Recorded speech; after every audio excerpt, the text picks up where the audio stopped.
Tahun 953 Masehi, Perpustakaan Dar al-Hikmah, Kairo.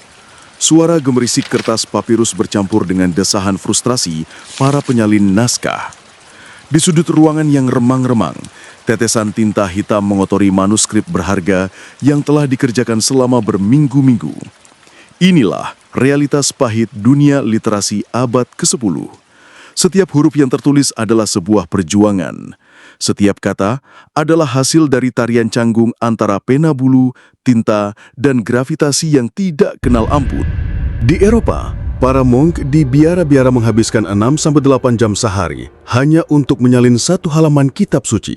Bukan karena mereka lambat, tetapi karena setiap 3-4 kata, mereka harus menghentikan aliran pemikiran untuk mencelupkan pena bulu ke dalam inkwell, sebuah ritual yang mengganggu yang telah berlangsung selama berabad-abad. Tapi tahukah Anda, ada sebuah rahasia yang tersembunyi dalam sejarah.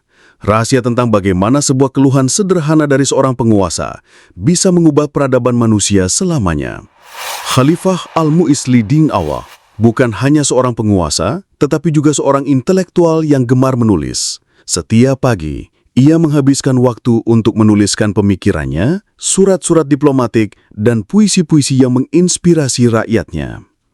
Namun, ada satu hal yang selalu mengganggu khalifah yang bijaksana ini. Setiap kali ia terlarut dalam aliran pemikiran, dalam momen ketika ide-ide brilian mengalir deras dari pikiran ke kertas. Pena bulu itu kehabisan tinta. Subhanallah, gumamnya suatu pagi setelah tinta menetes ke jubah sutra putihnya yang mahal.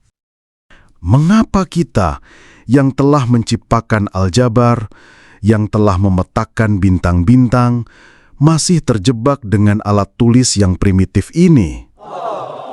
Dan disinilah keajaiban dimulai. Al-Mu'izz tidak menerima keterbatasan ini sebagai takdir.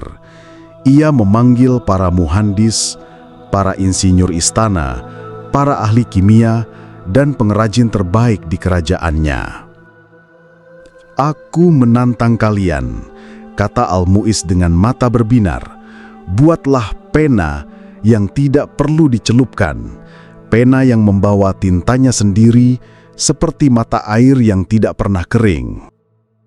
Bayangkan tantangan teknis yang mereka hadapi. Mereka harus menciptakan wadah tinta yang tidak bocor, sistem aliran yang tidak tersumbat, mekanisme yang memungkinkan tinta mengalir lancar tanpa meleleh, dan bahan yang tahan terhadap korosi tinta. Selama berbulan-bulan, para ahli itu bekerja. Mereka bereksperimen dengan bambu berongga dari Cina, kulit binatang yang diproses khusus, dan bahkan mencoba menggunakan prinsip kapiler yang mereka pelajari dari pengamatan tanaman. Dan kemudian, Eureka, prototipe fountain pen pertama di dunia. Bukan sekadar alat tulis, tetapi sebuah karya seni. Tubuhnya terbuat dari perak yang dihiasi kaligrafi Qur'ani dengan sistem reservoir internal yang revolusioner. Ketika Al-Mu'izz pertama kali menggunakannya, sesuatu yang magis terjadi. Untuk pertama kalinya dalam sejarah, seorang manusia bisa menulis terus-menerus tanpa terputus, tanpa tetesan, tanpa gangguan. Allahu Akbar, bisiknya. Kita telah membebaskan pemikiran dari belenggu alat.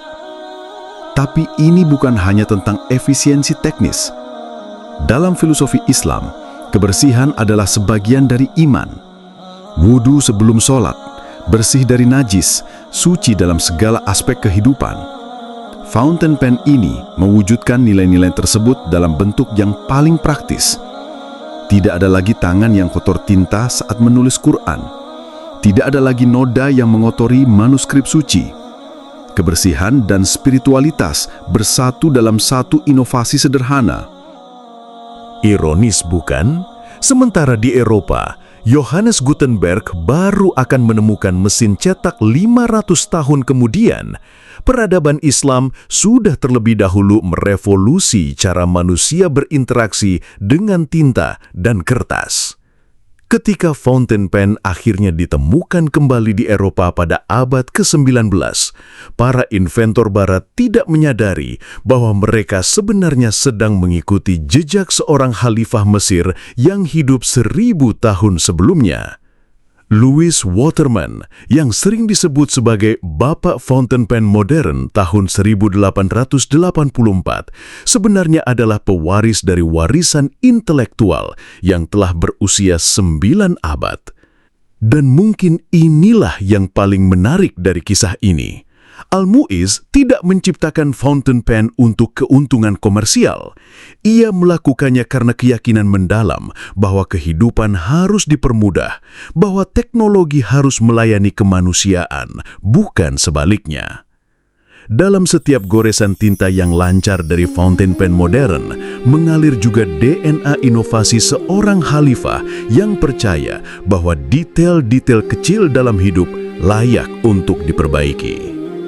Dari Kairo abad ke-10 hingga kantor-kantor modern hari ini, dari frustrasi seorang penguasa hingga kemudahan seorang penulis kontemporer, inilah bukti bahwa inovasi sejati lahir dari empati terhadap kesulitan manusia, sekecil apapun itu.